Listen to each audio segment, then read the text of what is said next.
Hey everyone, in this video I'm going to show you how to change the time zone in Outlook. Click the settings icon in the top right corner to open the settings panel.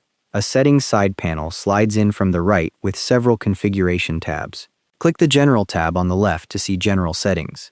The panel updates to show workspace name, language, time zone, and time format options. Scroll down to the Language and Time section, where you'll find time zone and format options. Click the Time Format dropdown and select your preferred format. For this example, I'm choosing the 24-hour format. This determines how timestamps display across your workspace.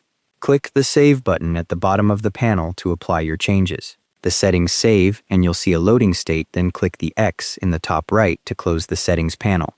If you need to change your actual time zone rather than just the format, you'll find the time zone dropdown right above the time format option in the same Language and Time section. Your changes apply immediately after saving, so any emails you've already received will update to show their timestamps in your new format. You can verify the change worked by checking any calendar event or email timestamp in your inbox. If you travel frequently, you can return to this setting anytime to switch zones so your calendar stays accurate. That's how to change the time zone in Outlook. Thanks for watching, hope this helped.